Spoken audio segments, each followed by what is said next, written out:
নবীর রওজা শরীফ দেখে মন ভরে না, নবীর রওজা শরীফ দেখে মন ভরে না, দিদার দাও গো শাহে মদিনা, দিদার দাও গো শাহে মদিনা।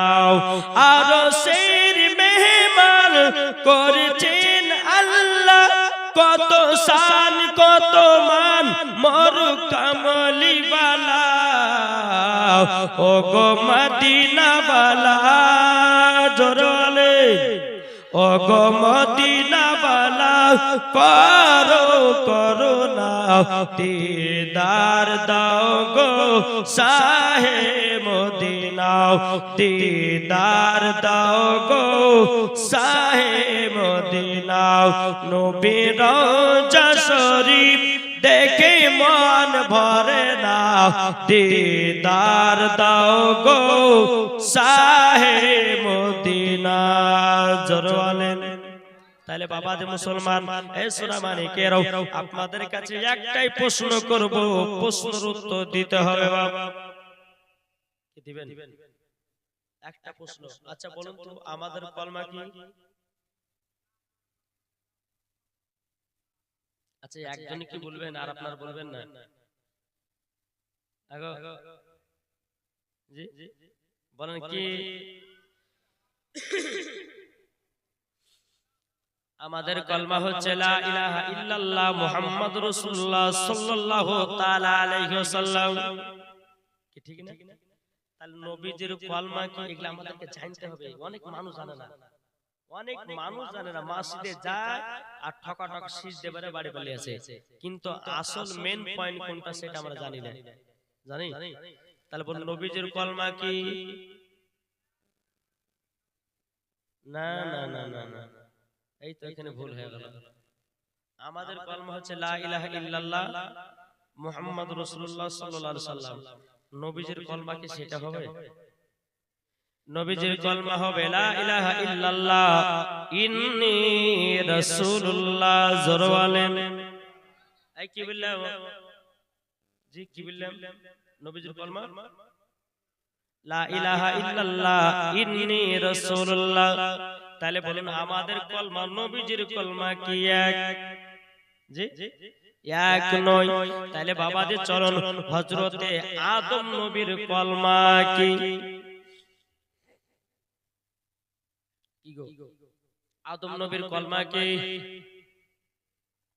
না জানলে পরে যে হুজুর জানি না বলেন, শিখেন, একটু শিখেলেন বাবা। জি নাকি বলছেন?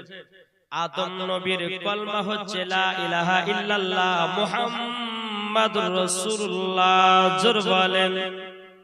তাইলে যদি বলে হুজুর আদম নবীর উম্মতের কলমা কি?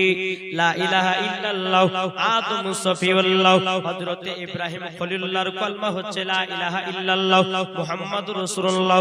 বাবাজি ইব্রাহিম খলিলুল্লাহর উম্মতের কলমা হলো লা ইলাহা ইল্লাল্লাহ ইব্রাহিম খলিলুল্লাহ।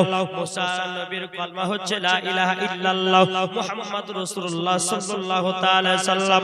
মুসা নবীর উম্মতের কলমা হচ্ছে লা ইলাহা ইল্লাল্লাহ মুসা কালিমুল্লাহ জোর হবে না? আল্লাহ বলছে ও বান্দা বান্দিরা তোমাদের কলমা দুনিয়াতে 1,24,000 পয়গম্বর, মাতান্তরে 2,24,000 পয়গম্বর, যত নবী এসেছেন, যত নবী এসেছেন বাবাজি মুসলমান ভাইরাও সমস্ত নবীদের কলমা আমাদের কলমা এক জোর বলেন। তাহলে বলুন নসিব আমাদের ভালো না খারাপ? নসিব ভালো হওয়ার পরে এই মুসলমান কেন মদ পান করতেছে, এই মুসলমান কেন জিনা করতেছে, এই মুসলমান কেন আপনার হারাম করতেছে, এই মুসলমান কেন নামাজ পড়ে না? আল্লাহ বলতেছে আমার বান্দা বান্দীরা তোমরা যদি নবীকে এক বিন্দু যদি মহব্বত করে কবরে যাও, আল্লাহ বলতেছেন মরার পরে তারা যাবে জান্নাতে চলে। জোরে বলুন না সুবহানাল্লাহ। বাবাজি মুসলমান ভাই ভাইরাও, এ সোনামানিকেরাও, আপনাদেরকে বলতে চাই নবীকে মহব্বত করো বাবা। নামাজের আগে নবীকে চিনতে হবে। সারা দুনিয়ার জিনিসের আগে নবীকে চিনো। আল্লাহ বলছে যারা নবীকে চিনে গেছে, আমার আল্লাহ বলতেছে তারাই জান্নাতি মুসলমান হয়ে গেছে। জোরে বলুন না সুবহানাল্লাহ। এ বাবা, এই যে ভোটের সিজনে বাবা কত মুসলমান বেঈমান হয়ে গেছে। কি গো, আজ এই মুসলমান নিজের পায়ে নিজে কুড়াল মারতেছে। কি ঠিক না? জি ভাই, জ্ঞান দিয়েছে, বুদ্ধি দিয়েছে তোমাকে, জ্ঞান বুদ্ধি দিয়েছে, বুদ্ধি দিয়েছে তোমাকে আল্লাহ, দেন দাইনি? কি গো দেয়নি? এখন দেখেন যতগুলি বাবাজি রাষ্ট্রে দেখেন সব হিন্দুদের মধ্যে নেতা, মন্ত্রী, মুখ্যমন্ত্রী, প্রধানমন্ত্রী সব হয়। আমাদের মুসলমানদের কেউ আছে? কেউ আছে? থাকবে না তো। মুসলমান বলছে ওই ভালো, ওকে ভোট দে, ইয়ে বলছে ও ভালো, ওকে ভোট দে। কেন আল্লাহ তোমার জ্ঞান দেয়নি? মুসলমানদের ক্ষতি কত করতেছে রে বাবা। এই সোনামানিকেরা আপনাদেরকে বলতে চাই রে বাবা, আল্লাহ জ্ঞান দিয়েছে, বুদ্ধি দিয়েছে। আল্লাহ বলতেছে গো আমার বান্দা বান্দীরাও, তোমরা যদি সঠিক পথে চলো, আল্লাহ বলতেছে তোমাদের কোনো ক্ষতি হবে না। আর তোমরা যদি বেঈমানি হয়ে চলো, তোমাদেরকে বেধর্মীরা জীবনেও ছাড়বে না। আল্লাহ বলছো গো বান্দা বান্দীরা, আগে দুনিয়ার নেতা ছাড়ো, নবীকে ধরো। ঠিক না? তাহলে আমরা দুনিয়ার নেতার পাগল হয়ে আছি, কিন্তু বাবাজি আমরা নবীকে ভুলে গেছি বাবা। আল্লাহ পাক আল্লাহ তাআলা বলতেছে গো আমার বান্দা বান্দীরাও, আদম নবীর নেতা হলো আমার নবী মুস্তাফা, মুসা নবীর নেতা হলো নবী মুস্তাফা, ইদ্রিস নবীর নেতা হলো নবী মুস্তাফা। জোরে করুন সুবহানাল্লাহ। ও বাবা, আপনাদেরকে বলতে চাই রে বাবা, আল্লাহ বলছো গো আমার বান্দা বান্দীরা, আমার নবীজি ফেরেশতাদেরও নেতা, সারা দুনিয়ার মানুষের নেতা আমাদের নবী মুস্তাফা। এই ঠিক কি না বলেন? তাহলে বলুন ওই নবীকে ভালোবাসতে হবে না হবে না? জি, এটা হাত তুলে দেখান তো কারা ভালোবাসবেন। সুবহানাল্লাহ, আলহামদুলিল্লাহ। নবীকে ভালোবাসুন, নবীকে মুহাব্বত করুন, ইনশাআল্লাহ দেখবেন মরার পরে জান্নাতি হবেন। জোরে বলো সুবহানাল্লাহ। জি, আমাদের ওদিকে একজন ভোটার আছে মাঝে মুসলমানদের সঙ্গে বেঈমানি করছে, নামকরণ করব না, মুসলমানকে নিয়ে খেলা করছে। ঠিক কি না বলেন? জি, তাই আপনাদেরকে বলতে চাই যে সঠিক পথ আমাদেরকে বেছে নিতে হবে। কি ঠিক না? জি, আল্লাহ পাক আল্লাহ তাআলা বলতেছেন যে সঠিক রাস্তায় এসো আর নবীকে মুহাব্বত করো, মরার পরে তোমরা জান্নাতি হবে। জোরে বলেন সুবহানাল্লাহ। তাই আপনাদেরকে বলতে চাই আমরা নবীকে মুহাব্বত করব। আল্লাহর পবিত্র কোরআন বলতেছে আন-নাবিয়্যু আওলা বিল মুমিনিনা মিন আনফুসিহিম। আল্লাহ পাক আল্লাহ তাআলা বলতেছে প্রত্যেকটা মুমিনের আত্মার চাইতে নবী আমার নিকটে আছে। আল্লাহ বলছো গো আমার বান্দা বান্দীরা, বান্দা বান্দীরাও, তোমরা যদি নবীকে মুহাব্বত করে যদি কবরে যাও, আমার আল্লাহ বলতেছেন তারাই হয়ে যাবে জান্নাতি মুসলমান। জোরে বলুন না সুবহানাল্লাহ। ও বাবাজি, আল্লাহ পাক আল্লাহ তাআলা বলতেছে ও আমার বান্দা বান্দীরাও, আমার নবীকে যদি তৈরি না করতাম, লামা খলাকতুল জান্নাহ। আল্লাহ পাক আল্লাহ তাআলা হাদিসে কুদসির মধ্যে বলে লামা খলাকতুল জান্নাহ, আমি জান্নাতকে বানাতাম না, ওয়ালান নাহার, আমি দিনকে বানাতাম না, ওয়ালাল কমার, আমি তারাকে বানাতাম না, ওয়ালা শামস, এবং আমি সূর্যকে বানাতাম না, ওয়ালা মুরসালা, সম্মানীয় ব্যক্তিকে বানাতাম না, ওয়ালা ইয়াকা। হে মুসা নবী, তুমিও শুনে রেখে দাও, আমার নবীকে যদি তৈরি না করতাম, ওগো মুসা তোমাকেও বানাতাম না। জোরে বলুন না সুবহানাল্লাহ। আল্লাহ বলছো গো আমার বান্দা বান্দীরা, আমার নবীকে যদি না বানাতাম, আমার আল্লাহ বলতেছেন কোন মানুষকে দুনিয়ায় আল্লাহ তৈরি করতেন না। জোর বলুন না সুবহানাল্লাহ। আপনাদেরকে বলতেছে বাবা, এই নবীকে মহব্বত করতে হবে কার মতন? হযরত উমর ফারুকের মতো। নবীকে যদি মহব্বত করতে হয় হযরত উসমান গনির মতো করো। নবীকে যদি মহব্বত করতে হয় হযরত বেলালের মতো করো। নবীকে যদি মহব্বত করতে হয় হযরত উসমান গনির মতো করো। নবীকে যদি মহব্বত করতে হয় হযরত আবু বকর সিদ্দিকের মতো করো। নবীকে যদি মহব্বত করতে হয় বাবাজি মুসলমান ভাইরাও, এই সোনা মানিকেরাও, নবীকে যদি মহব্বত করতে হয় রে বাবা হযরতে আলীর মতো মহব্বত করো। মরার পরে জান্নাতি জান্নাতি, জোর বলুন না সুবহানাল্লাহ। আমরা এমন মুসলমান হন আমরা বাবা, আমরা বাবার জন্য কেঁদেছি, মায়ের জন্য কেঁদেছি, আব্বার জন্য কেঁদেছি, পাড়া পড়শির জন্য কেঁদেছি, কিন্তু বাবা যে মুসলমান ভাইরাও, এই সোনা মানিকেরাও, আমরা কে নবীর জি জন্য কেউ কেঁদেছি নাকি? কেউ কেঁদেছেন? নবীর জন্য কেউ কেঁদেছেন? কেউ কাঁদেন নাই। একবার নবীর জন্য কাঁদুন, দেখবেন কত মজা লাগে। কি ঠিক না? নবীকে নবীকে মুহাব্বত করুন। নবীর জন্য এক ফোঁটা যদি কেউ জল ফেলিয়ে দেয়, আমার আল্লাহ বলতেছে তার জাহান্নামের আগুন আল্লাহ নিভাইয়া দিবে। জোরে বলেন সুবহানাল্লাহ। জি চলুন বাবা আপনাদেরকে একটা ঘটনা শোনাই।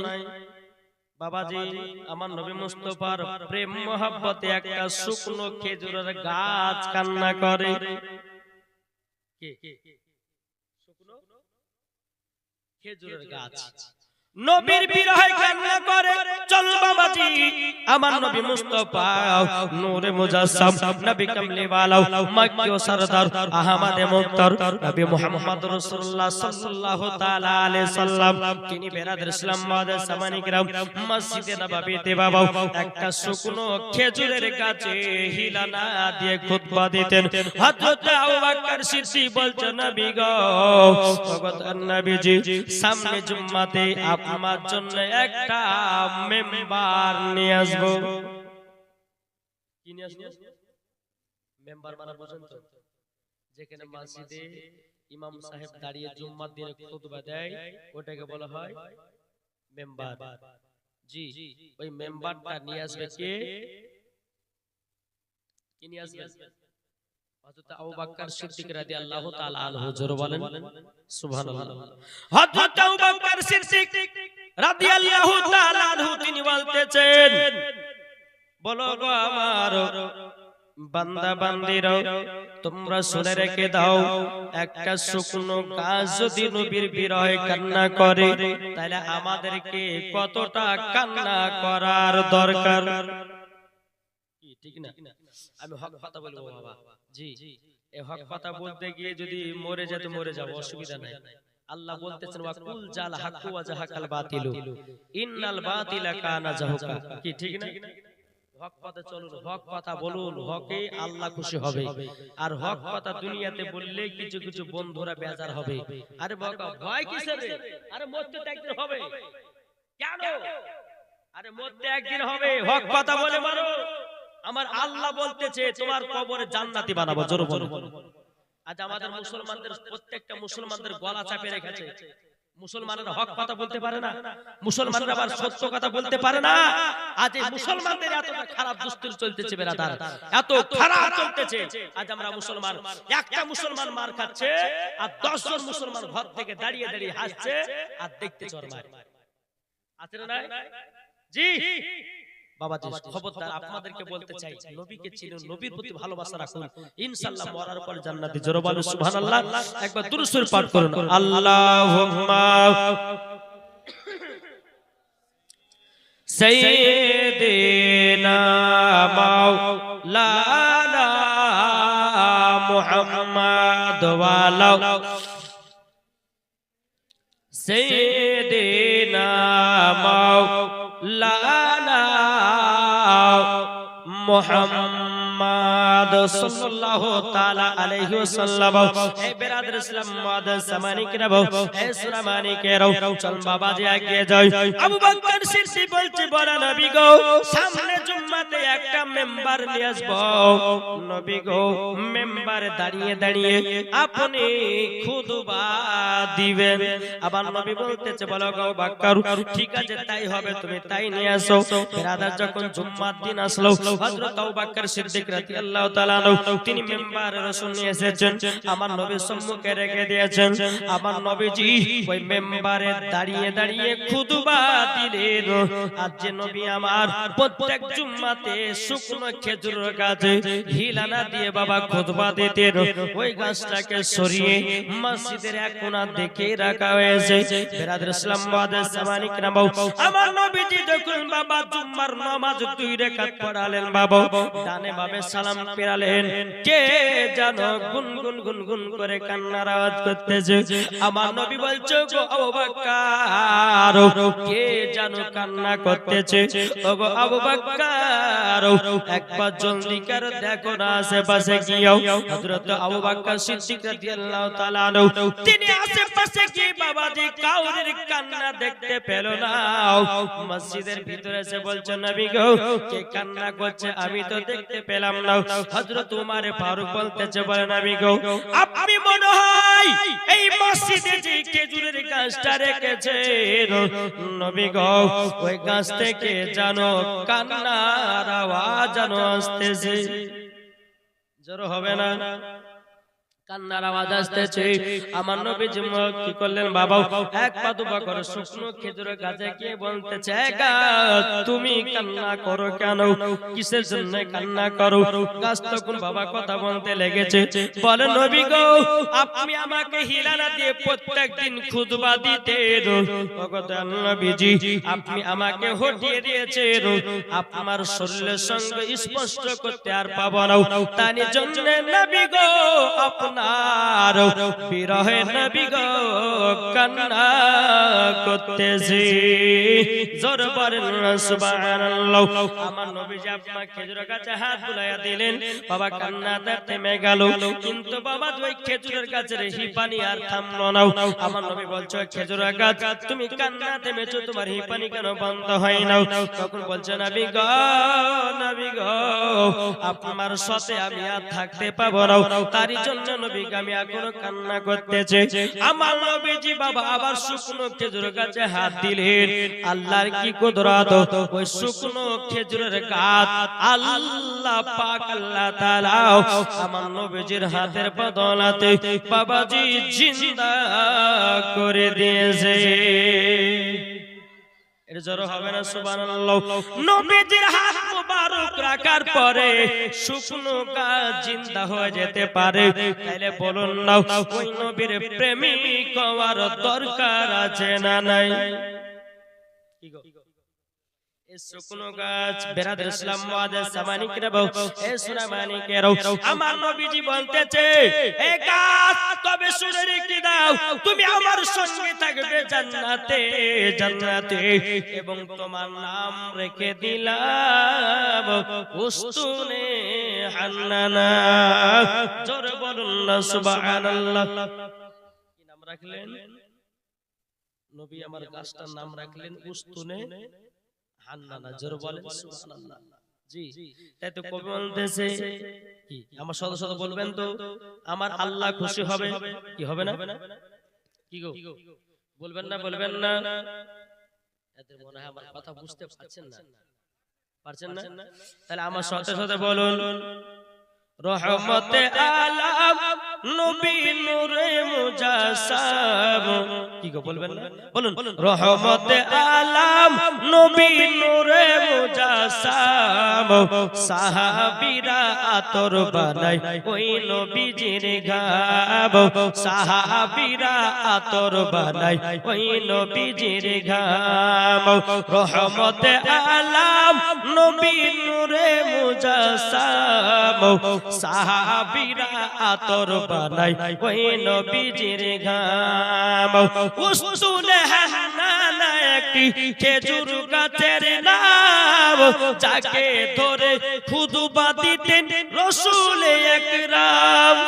জোরে হবে না?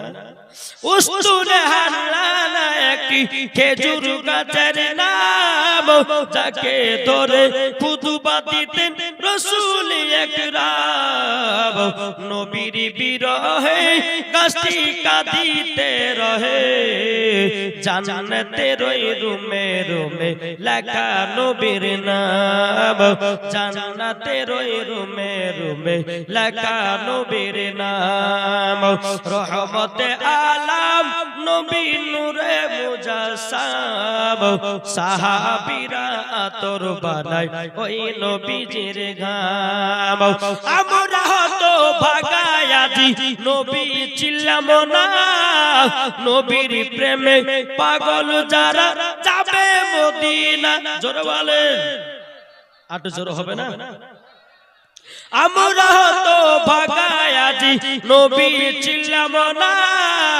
নবীর প্রেমে পাগল যারা যাবে মদিনা নবীজি আমার কাবার কাবা তাই তো যাব চলে দেখো সোনার মদিনা রহমতে আলাম নবী নূরে মুজাসসাম সাহাবীরা আতর বানায় ওই নবীজির ঘাম জোরে আর কিছু বক্তা বলতেছে নবী আমাদের মতো কি গো আমাদের শরীরে ঘাম বকড়া বকড়া গন্ধ করে আর এই পাগল বলছে নবী আমাদের মতো নবী তো দাঁত হলো তেঁতুলের বীজের মতো আর তুই বলছিস নবী আমাদের মতো নবী আমাদের শরীরের ঘাম গন্ধ করে কি করে না জি আর আমার নবী মুস্তাফার ঘাম পাসিনা মুস্কে আম্বারের থেকেও ছিল খুশবুদার এত সাহাবীরা আতর বানিয়ে সাহাবীরা নিজের নিজের শরীরে ব্যবহার করতেন এটাই ছিল আমাদের নবী ঠিক না জি আজ আমরা মুসলমান নবীর মোহাব্বত বুঝলাম না বাবা নবীকে চিনতে পারলাম না জি নাহলে পরে এই ব্যক্তিরা এদেরকে বলা হয় ব্যাক কলিং বলেন না এরা আছে অ্যান্টি ভাইরাস যদি ভিতরে প্রবেশ করে কাদের কথা বলতে বুঝেন তো যদি ভিতরে একবার যদি প্রবেশ করে যায় তো আপনার ঈমান আকীদা সব পুরো করে শেষ করে দিবে যেরকম বাংলাদেশের একজন বক্তা বলছে মহিলাদের মেন্সের অবস্থাতে কোরআন শরীফ পড়তে পারবে জোরে কোন নাউজুবিল্লাহ এই দেখেন বলে দিয়েছে এই শুনেও না হয় তো বাবাজি এই বলেছে তারপরে বলছে কেঁচা খাওয়া জায়েজ ঝিনুক খাওয়া জায়েজ শামুক খাওয়া জায়েজ কালো কাকের গোশ খাওয়া জায়েজ ওকে ধরে নিয়ে এসে কেঁচা খাওয়াতে হবে ঠিক জি এত বড় ভুল ফতোয়া তারপর রমজান মাসে ফতোয়া দেয় একটা কি জানে লাইভ ভিডিও দেখা যাবে যে আমার যারা ভক্ত আছে শুনো কে বলছে ওই বাংলাদেশের ভক্ত যিনি নাম করলেন আর নাম করব না রুজু ভেঙে যাবে জি এই ফেসবুকে যে বলতেছে লাইভে বলছে যারা আমার ভক্ত আছো আজানের 3 মিনিট আগে তোমরা ইফতার করো 10 নেকি পাবাও আর যারা আজানের সময়তে ইফতার করবে তারা 5 নেকি পাবে তাহলে বলুন ওকে জুতার বাড়ির পিটা দরকার আছে না নাই সারা দিন মান না খাইয়া দিয়ে রোজা করব আর কথা 3 আজানের 3 মিনিট আগে যদি ইফতার করি আমাদের রোজা হবে কি গো রোজা হবে সবই তো রোজা বেকার তাই আপনাদেরকে বলতে চাই বাবা আচ্ছা বলুন তো নবী কি আমাদের মতো ছিলেন এটা হাত তুলে বলুন তো নবী কি আমাদের মতো ছিলেন না ছিলেন না এক ব্যাককলিং বলছে জয় বলছে কৃষ্ণনগর চিনেন আপনারা কৃষ্ণনগর গেছেন কোনদিন কৃষ্ণনগরে গিয়ে জালসা করতে গিয়ে একজন জয় হুজুর আপনি ভুল ওয়াজ করলেন বলে কেন ভাই আপনি বলছেন নবী জিন্দা আছে আমি অবশ্যই জিন্দা আছে ওই ব্যক্তি বলছে নবীকে দেখিয়ে দিবেন বলে হ্যাঁ দেখিয়ে দেব আমি বলছি হ্যাঁ দেখিয়ে দেব আমাকে বললাম ভাই তোমাকে নবী দেখাবো তোমাকে আমার একটা শর্ত মানতে হবে বলে কি শর্ত বলে মানবা বলছে হ্যাঁ মানবো বলে কেন কাছে আসেন আপনাকে নবী দেখিয়ে দেব আচ্ছা বলুন আপনারা কি নবী দেখতে চান হ্যাঁ কি না নবী দেখতে চান না ওই ব্যাককলিং কে বললাম যে নবী দেখবেন বলে হ্যাঁ বলে কাছে এসো আমি ওকে বললাম বলে ভাই তোমার দুই কাঁধে কি আছে দুই কাঁধে কোন ফেরেশতা আছে হ্যাঁ কেরাবেন কাতিবিন ঠিক না তো বলছে যে হুজুর কেরাবেন কাতিবিন দুই ফেরেশতা আছে আমাকে বলছে দেখতে পেয়েছো বলে না বলে ভারী লাগছে বলে না কাটলে দেখতে বাবা বলে না তাহলে গেল কোথায় বুঝেন এটা জ্ঞান জি আল্লাহ আমাকে যেটুকু জ্ঞান দিয়েছেন ওই জ্ঞান দিয়ে আপনাদেরকে একটু বোঝাবার চেষ্টা করছি। আমার আমার আছে হয়তো অনেকে জ্ঞানী ব্যক্তি আছেন, আল্লাহ তাদেরকে আরো জ্ঞান দিয়েছেন। আমার যেটুকু আল্লাহ জ্ঞান দিয়েছেন ওই জ্ঞান দিয়ে আপনাদেরকে একটু বোঝার চেষ্টা করছি বাবা। জি, ওই ভাইকে বললাম, বলে ভাই তোমার দুই কাঁধেতে কেরাবেন কাতিবেন যদি থাকে তাইলে বলো, তুমি বলো তোমার কাঁধে দুই ফেরেশতা আছে না নাই? বলছে হ্যাঁ আছে। বলে এখানে যতগুলি মানুষ আছে তাদের কাঁধে কাঁধে আছে না নাই? ও বলছে বলে হ্যাঁ আছে। বলে মহিলাদের কাঁধে আছে না নাই? বলে হ্যাঁ আছে। ও ভাই তুমি কি দেখতে পেয়েছো? বলে না। তাইলে তুমি যদি ওই ফেরেশতা দুটো দেখতে দিতে পারো আমিও তোমাকে নবী দেখায়া দেব। আমি ওকে বললাম, বলে ভাই দুইজন ফেরেশতা যদি প্রত্যেকটা মুসলমানের কাঁধে কাঁধে থাকা যদি সম্ভব হতে পারে তাইলে বলো বলো বলো আমার নবী মুস্তাফাকে আল্লাহ তৈরি না করলে এই আপনার কেরাবেন কাতিবেন কো আল্লাহ বানাতেন না। কি বানাতেন? আল্লাহ বলতেছেন নবীকে না বানালেন আসমান জমিন পাহাড় পর্বত নদী নালা গাছপালা কোন জিনিসকে বানাতাম না।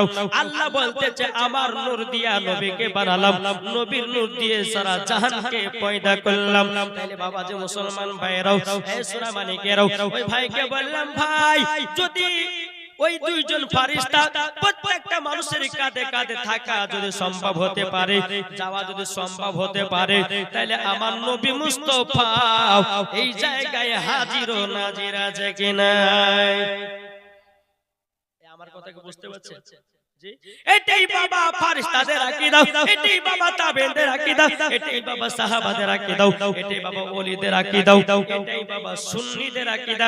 যেখানে হাদিস কোরআনে বাণী হয় ওই জায়গাতে আল্লাহর ফেরেশতারা বাবাজি হাজির ও নাজির থাকে। বাবাজি মুসলমান ভাইরাও ইসলাম মানিকেরাও আমার মাওলানা পিয়ারুল ইসলাম সাহেবের আগে একজন ওয়াজ করতেছিলেন, जहां जिक्र हबीब होता है खुद खुदा भी करीब होता है, उनकी महफिल में बैठने वाला आदमी खुश नसीब होता है। এই জায়গাতে আমার আল্লাহ খোদ থাকে।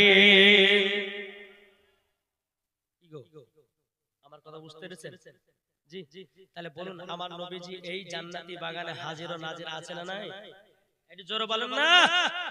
জি আছে। এটাই হচ্ছে সুন্নিদের আকীদা।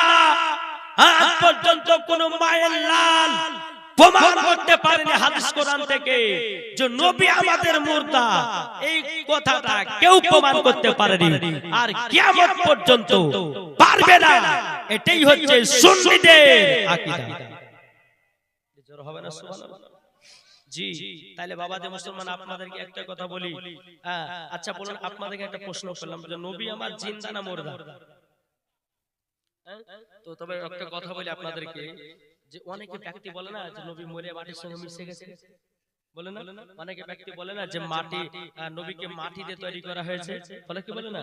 কিন্তু বাবাজি তাদের দিক দিয়ে আমি কথাটা বলছি, যারা বলে যে নবী মাটির সঙ্গে মরে মিশিয়ে গেছে, যারা বলে যে নবীর নামে দুরূদ সালাম বলে নবী শুনতে পায় না, আপনাদেরকে একটা প্রশ্ন করলাম, আচ্ছা বলুন আপনারা কবরে যান কি যান না? কবরে যাওয়ার পরে সালাম দেন কি দেন না? কি বলে সালাম দেন? আসসালামু আলাইকুম ইয়া আহলাল কুবুর। কেন সালাম দেন? আচ্ছা ওরা তো মরে বসে গেছে, ওরা কি সালাম শুনতে পাবে? জি কি গো শুনতে পাবে? তাহলে আপনাদেরকে একটা কথা বলি, বাবজি মুসলমান একজন ব্যাক কলিং বলছে যে নবী মাটির সঙ্গে মরে মিশে গেছে। আমি বললাম যে ভাই তুমি কবরে যাও, বলে যাই। বলে সালাম দাও? বলে হ্যাঁ সালাম দিই। বলে কেন? বলে মুর্দা ব্যক্তিরা সালামের জবাব দেয়। এই বোকা কাহিকা, হাদিস থেকে প্রমাণ যারা আল্লাহর পথে শহীদ হয়ে গেছে, ওয়ালা তাকুলু লিমান ইয়াকতালু ফি সাবিলিল্লাহি আমওয়াত বাল আহইয়া ওয়ালাকিন লা তাশউরুন। যারা আল্লাহর পথে শহীদ হয়ে যায় তাদেরকে তোমরা মৃত্যু বলো না, তারা হলো জিন্দা। তারা কবর, তাদেরকে কবরে গিয়ে সালাম যদি দেন তো সালাম শুনতেও পায়, সালামের জবাব দেয়। তাহলে বলুন কবর ব্যক্তিরা যদি সালামের জবাব দিতে পারে তাহলে আমার নবী মুস্তাফা জবাব দিতে পারে কি পারে না? একটু জোরে বলেন। পারে। তো ওই ব্যক্তি বলছে হুজুর ঠিকই বলেছেন। আমি বলেন যে ভাই একটা সাধারণ পাবলিক যদি মারার পরে কবরে গিয়ে যদি সালামের জবাব দিতে পারে ইমানদার মানুষ, তাহলে বলুন ওনারা যদি সালামের জবাব দিতে পারে তাহলে আমার নবী মুস্তাফা সালামের জবাব দিতে পারে কি পারে না? জি বাবা, যেতে আপনাদেরকে বলতে চাই যে নবী আমাদের জিন্দা। জোরে বলো সুবহানাল্লাহ।